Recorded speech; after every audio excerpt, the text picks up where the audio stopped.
I was always very passionate about planes since I was at a very young age.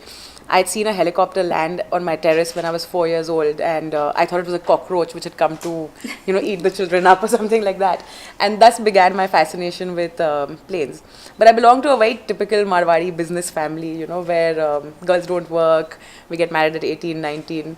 And no offense to any of that, but that's the way we're brought up.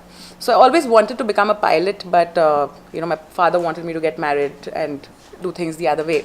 So I moved to Bombay, I think, at the age of 16 to do college because again, my father didn't want me to go to America and become a spoilt brat and get into drugs and smoking and etc. etc. And it was in Bombay that I managed to chance upon an opportunity to actually set up a private aviation company for a really big multinational at the age of 16 and a half.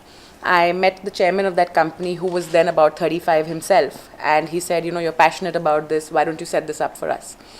And without a degree in hand, without any formal knowledge about how planes fly, till then I assumed they flew on love, fresh air and some fuel somewhere, I was given this task to buy a few planes and set up a company. So, learned on the job, people were helpful, people were really kind, and I set up this company for them.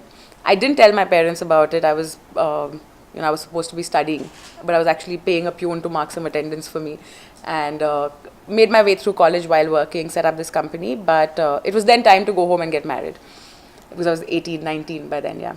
So I convinced my parents to, let me go to London and do an MBA, because that's what marriageable Marwari girls do. And that was only because I'd got a job in a really good company in London who was willing to let me study and, work with them. So I finished my MBA. Again, it was time to come back home and convince my parents to let me work longer. But I was diagnosed with cancer, unfortunately, which I think gave me the courage to go out there and explore whatever I wanted to explore, instead of listening to what society wanted you to do or what was the right thing to do. So I spent a year, fighting cancer. And it was during that time that I actually got this idea about JetsetGo.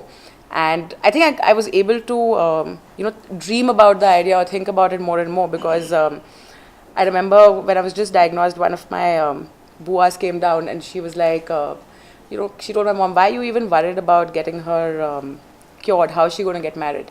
And I told my boy, don't worry, 5 years from now I'll be on the cover of Forbes. You don't need to, deal with this riffraff about getting married, etc. And that probably gave me the courage to fight the disease and, do what I wanted to do.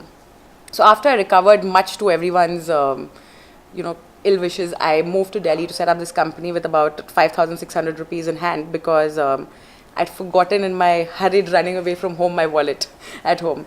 So I moved to Delhi. I had a lot of good boarding school friends who, helped me with a house, this, that, etc. Because my ego didn't allow me to go back and ask my parents for help.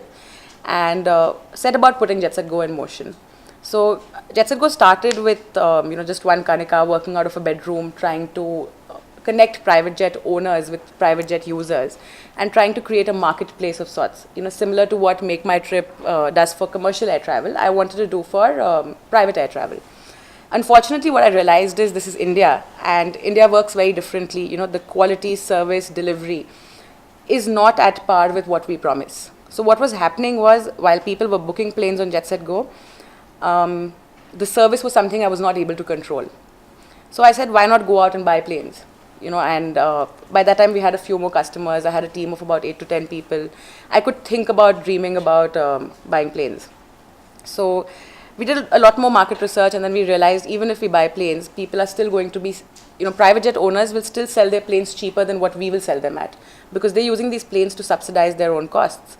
And so I said, why not approach these owners and tell them that, while these planes are cost centers for you, I can convert them into profit centers. To my surprise, one of the first companies who actually agreed to work with this 22-year-old who was, not very clear about what she wanted to do was a company based out of, started from Telangana. And, he was, the chairman was one person who believed in women, who believed in letting girls go forward. Whereas all the other people I approached told me, you're doing the wrong thing, aap cupcakes bake kar lo, boutique khol lo, plane kaise uda paoge, aap itne chote ho. I got very funny responses, but this one particular company had a lot of faith in us, and they actually gave me their planes to operate and manage. Since then, I don't think there's been any turning back. We operate India's largest fleet of private jets. We control about 40% of the market share in this country. We're probably one of the only profitable aviation companies in India. We're slowly launching in the Middle East and Indonesia now. And the promise that I made to my aunt, saying that 5 years later I'll be on the cover of Forbes, it did, come true exactly 4 years, 11 months later. And the Forbes cover did happen, yeah. The first thing I learned when I entered this business was when I approached investors for money. They all told me the market size is really small, there's no market for it in India, etc. And my only response used to be that, there's never a market for any product. You didn't need an iPhone till Steve Jobs came to you and said, you need this iPhone. So I said, I'm going to create a market size for ourselves. And what we actually went about doing was we went about, understanding the costs that go into flying these planes and cutting them as and when possible, making these planes safer.